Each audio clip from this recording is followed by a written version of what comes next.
काय झालं यश? इंग्लिश मध्ये मार्क किती पडले कमी? यश कसं व्हायचं रे? कमी कमी सारखं. अभ्यास कराय काय होतं तुला सांग बर?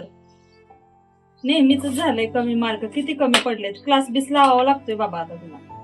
हा यश, ऐकतोय ना?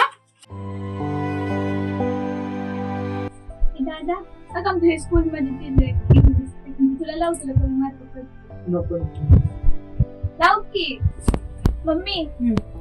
बघ हे बघ की आमच्या स्कूल मध्ये दिले आज इंग्लिश क्लासेसचं. यशला लावतो दादा. यश लावूया ना तुला. का नको? बघ तर सरांचं नाव गाजलेलं आहे, डोंगरे सरांचं. परत तुझा पण फोटो असाईल, तू पण हुशार होशील. नको का गप्पू? एकदा जाऊन येऊ पप्पा तुम्ही. का नको म्हणतो हे तर सांग. हुशार होशील ना. ऐकतच नाही पोरग तर.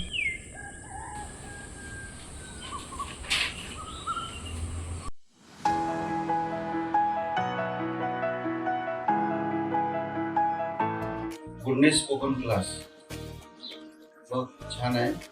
लावायचं. आमच्या शाळेत पण बरी शिकली. आई हा क्लास लावायचा.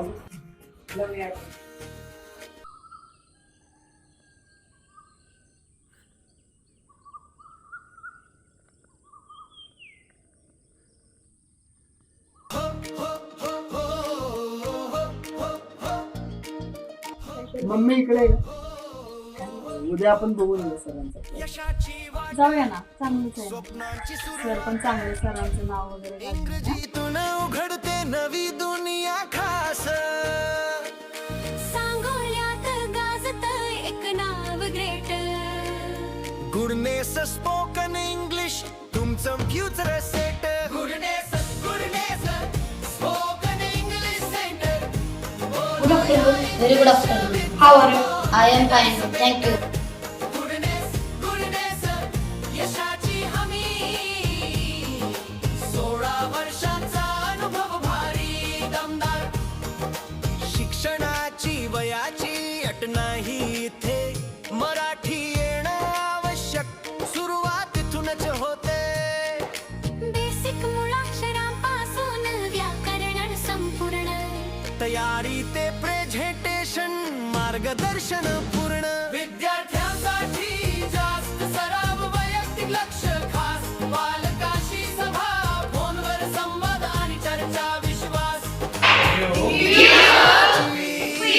आवड निर्माण, सतत खेळत शिक्षण, वातावरण छान. तुमची म्हणजे डोंगरे सरांची खूप मोठी मोलाची साथ त्याला मिळाली.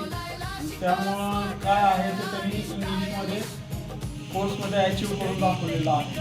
म्हणजे सरांचा वाटा खूप मोठा आहे. म्हणजे कुठलाही मुलगा घडण्यासाठी किंवा काही करण्यासाठी मुळात शिक्षक महत्वाचा असतो. 10 मिनिटांत 100 वाक्यरचना. आत्मविश्वास वाढेल प्रत्येक क्षणात ना. 30 ते 45 दिवसांचा कालावधी. दररोज 1 तासाची बॅच, तयारी पक्की. निलेश डोंगरे सरांचा अनुभव खास. इंग्लिश बोलायला आता नाही टाळ. डोंगरे सरांचं खूप नाव ऐकलं होतं आणि ते 100% चांगल्या पद्धतीने इंग्लिशची तयारी करून घेतात. आणि खरंच खूप चांगल्या पद्धतीनं प्रगती इंग्लिश विषयामध्ये झालेली आहे. त्याचा जो आत्मविश्वास होता, आत्मविश्वास एकदम कमी होता आणि मला वाटत नव्हतं की आता त्याचं एवढं चांगलं सुधारेल इंग्रजी. पण तुमच्या रूपानं त्याची खरंच चांगली प्रगती झालेली आहे. म्हणजे आता चांगल्या पद्धतीने तो इंग्रजी बोलतोय.